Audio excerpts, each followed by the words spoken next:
Hi, everyone. Tonight we're going to discuss Kelly's superfoods. So this is a list of foods that we put together to kind of give you a little education about them.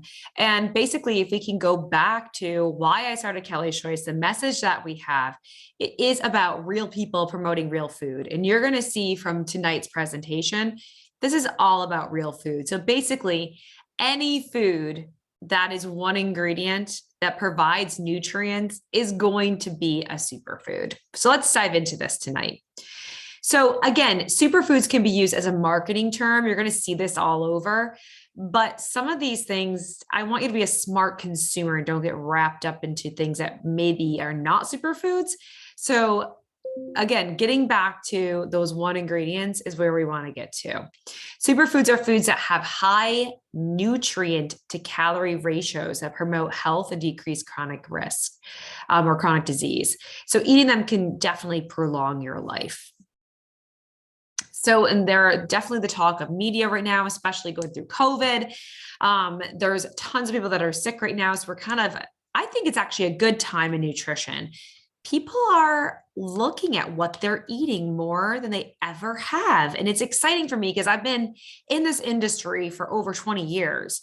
And I feel like this is the first time that we're like, maybe we shouldn't be eating chemicals or dyes or whatever it is. And for the first time, we're also having the research to back up why these foods are so good for us and why we need to eat them. So we want to make sure, like I said, that we're getting in real foods, foods that were not created in a lab or genetically modified. So these are real foods that we're going to be talking about, and they've been around for thousands of years. So when someone comes to me and says, oh, well, I'm now eating quinoa. Well, that's something that's been eaten by humans forever, basically. Okay. So don't get stuck in those weird fad diets either. These types of foods are foods that we should be eating. And why these might not be new, they might be new to you. So we want to introduce them so that you can incorporate these superfoods into everyday diet. All right. So the very first thing is kale. Now, it's not just kale. It's basically any green leafy vegetables. And so kale got its name because you can dry kale and put it in a container. And that's why it was known as like the superfood. But really and truly, it could be anything from escarole to romaine to arugula. Any of these green leafy vegetables are going to help to reduce inflammation, give your body some great vitamin K, helps you support that brain and body function. So you can add any of these greens to your salads, to your juice. My husband's in there making actually a chicken noodle soup, adding escarole to it. So you can do all of these, and you can also bake them as a chip. And you can even mix them in your cocktails. How fun is that for the summer? All right, getting into tomatoes. So recently, I think it was just last week, a patient came in to me and said, my doctor said that tomatoes are terrible for you. Let me just throw out that right now. Throw that away. Tomatoes are absolutely wonderful foods to eat. They can consume or contain lycopene. They contain all of your potassium, nutrients, vitamins, fiber. I can't even go on and on enough about tomatoes. They're so helpful for bone health, cardiovascular health. And if you actually cut the tomato different, that's through this way, but if you cut it the other way, it actually looks like the 4 chambers of the heart. It's kind of neat that the nutrients that are in tomatoes can actually help cardiovascular health. And it looks like a tomato, or it looks like a heart, kind of cool. It also has some anti-cancerous properties. So I don't know who that physician was, but for all of you watching this presentation tonight, understand tomatoes are a fantastic food for you. They're also a great source of vitamin E. Vitamin E and vitamin C and beta carotene, which is vitamin A, are all antioxidants.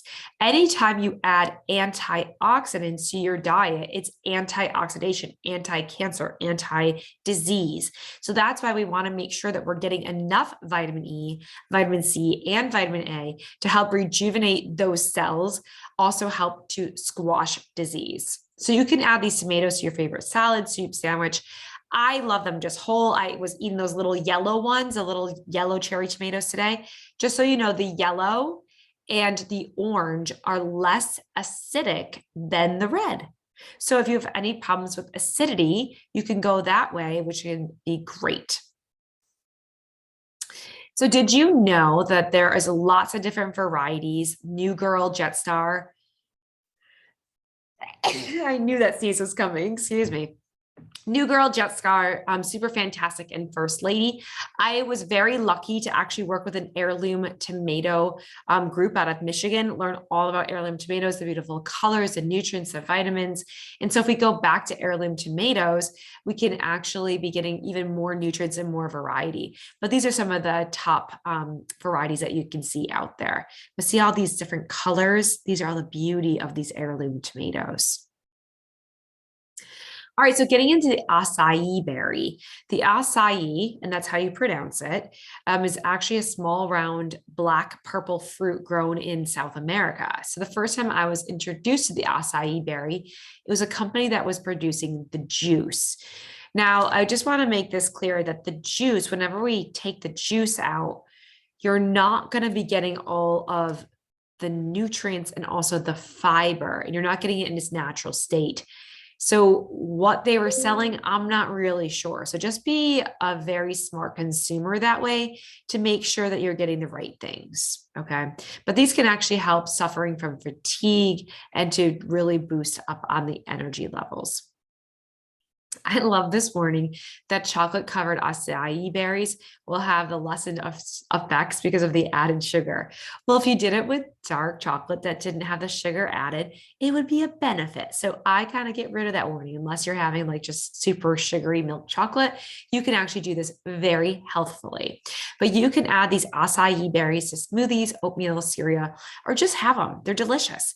The first time I actually had the acai berry was out in California, and they were doing the bowls. Absolutely delicious. They were amazing. So definitely you can get these really jam-packed, nutrient-rich berries.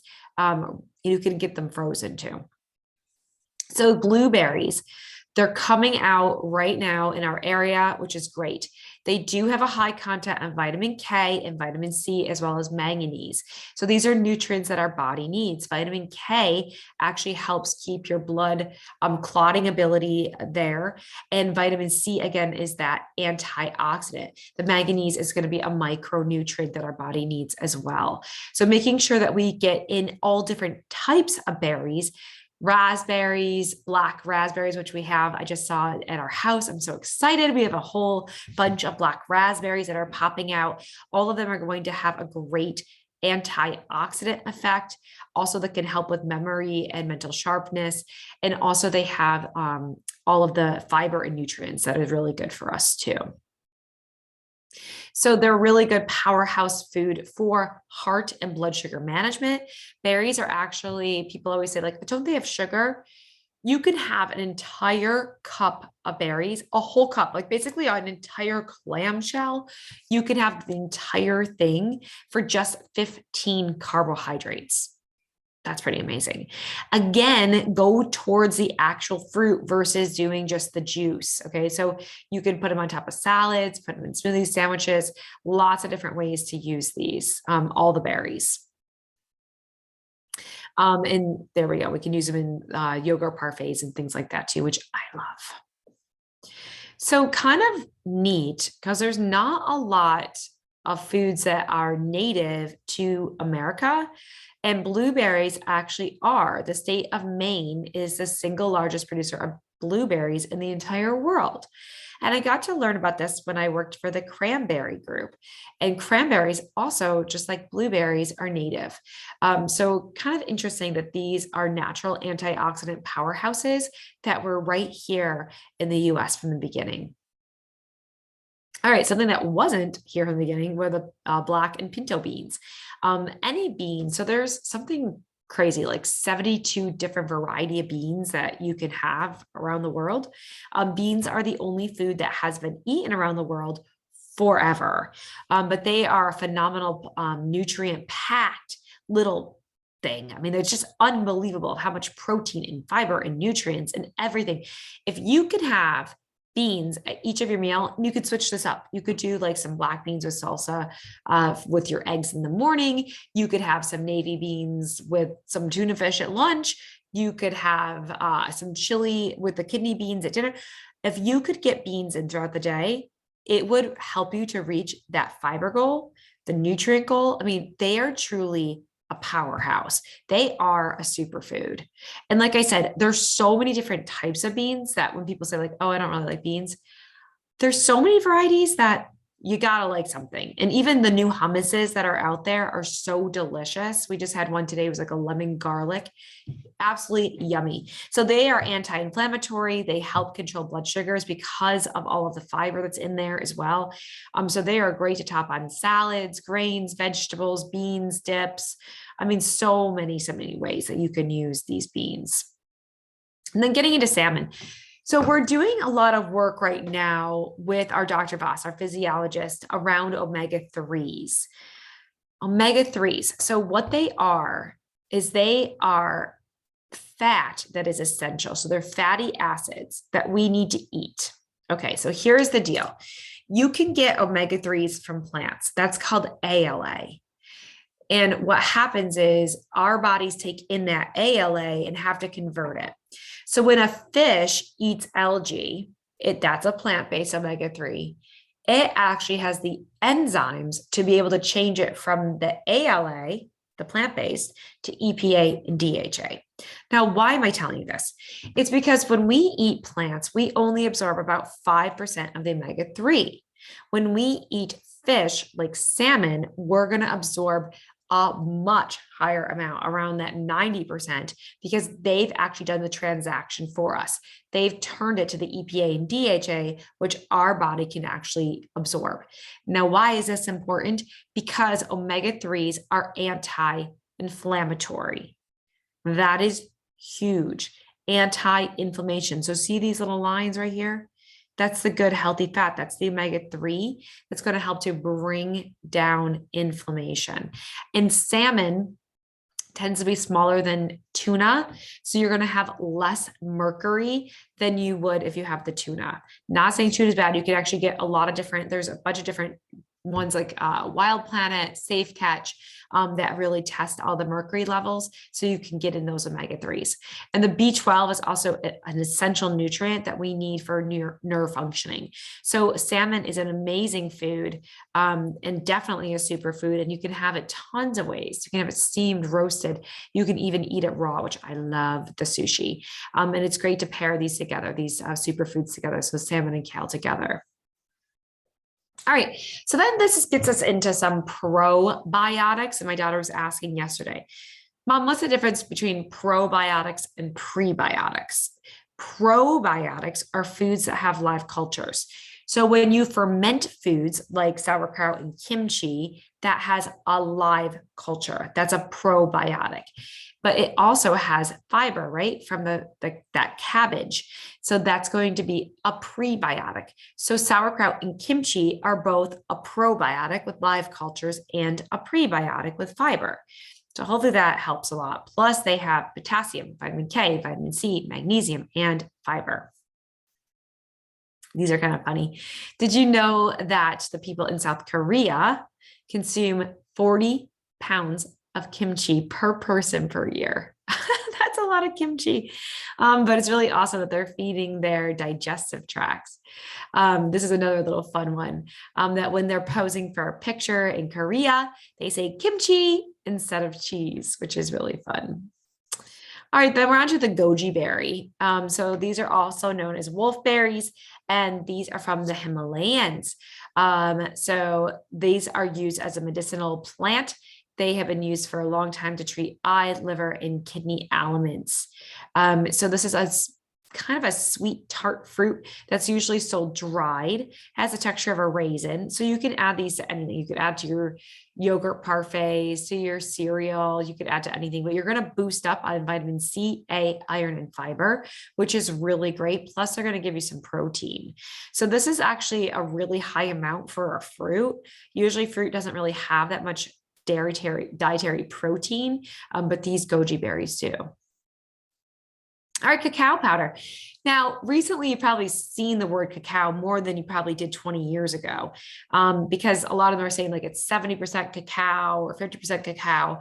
So what that means is this is actually the cocoa bean. So this can actually has a lot of nutrients, and it comes from the Amazon rainforest.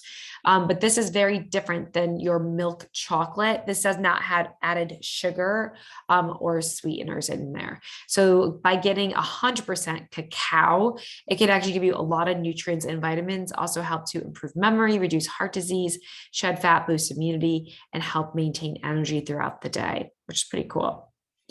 You can add it definitely to smoothies. It'd be delicious in smoothies. You can also add it with cacao cream or butter. Use it for cosmetic use. And so this is where, look at that, Hershey's chocolate bar only has 10% cacao. The rest of it is going to be basically sugar. So that's why it's a much different product than we're saying like what we're used to in America. So the Inca is considered the cacao juice, the drink of the gods. And think about that. That was hot chocolate. That was hot chocolate that they were drinking. So it's delicious. But that's where the Theo and Bromo, so the god drink. So this is how they came up with that. The Theo Bromo cacao is how they had the drinks of the god. And we still all love hot chocolate today, especially in central New York in the winter. So you can get cacao nibs. I got to try these years ago. That was my first time, and they really are delicious. We have them in our house now. My kids will use it if they're going to make any of the chocolate chips or anything. The cacao nibs, again, they're not going to have all of the added sugar. So you can find these at any of your health food stores.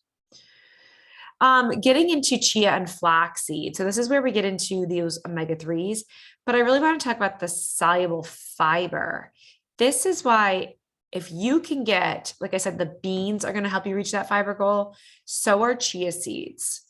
Now, flax, you want to make sure you're getting it ground. And I think we actually say that right here. Yes. So just make sure that the flax seed is ground. So it looks like this instead of this, because that's going to help to absorb the nutrients. Chia seeds are fine. You can just have chia seeds, but definitely with the flax, you want to make sure it's ground. Now, if you have them already at home, you can put them through a coffee grinder. That's fine. You can grind them right up and they'll turn into that nice ground flaxseed. But this is a great way to be able to bump up on that fiber, bump up on those nutrients. You can add it to everything. And a lot of people even use chia seeds as a thickener if they're not even having eggs, which is kind of interesting. So there we go. So make sure you just grind this up so that you're getting all the nutrients. Hemp seed.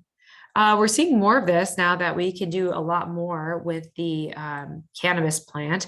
And this is where we want to make sure that we understand hemp seeds are really nutritious. They've actually been known as a complete protein source, and they do have those good omega-6 fats as well as omega-3s. So these are really, really healthy for you. I got to learn, we were at this conference called Shopping for Health. This is probably 12 years ago. And a guy got up and he said, if we just had switched a cannabis plant over corn, we'd be a much healthier country. And it was really interesting. It really hit me.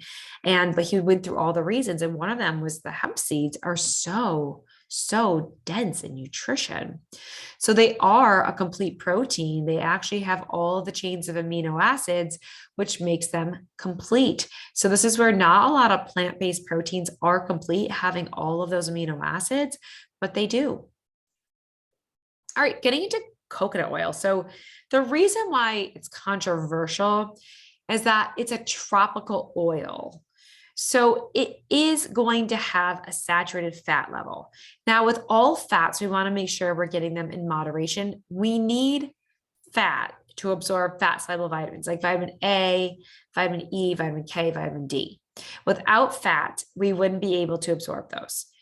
But we want to just make sure that we understand that coconut oil is 64% saturated. So you don't want to have a ton of it, but a little bit can go a long way. It actually can support your heart, your immune system. You can put it right on your skin and it will be great. You know, it's great for hair, and it really has a high smoke point. So it's not going to turn to a trans fat as easily. So you can use it for baking or frying, and you can use it in salad dressings and things like that.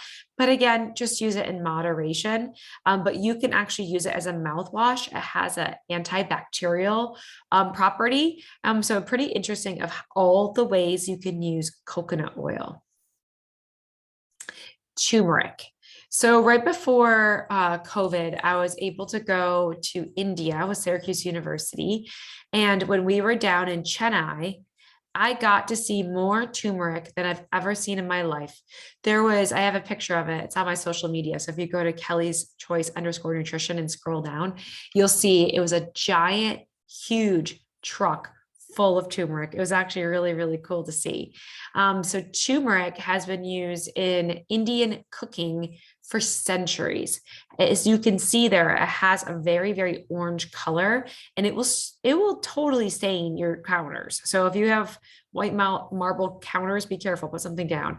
But this is where that beautiful color, that orange color, has all of the nutrients and vitamins. And you can use this to make curries. You can use it in so many different things.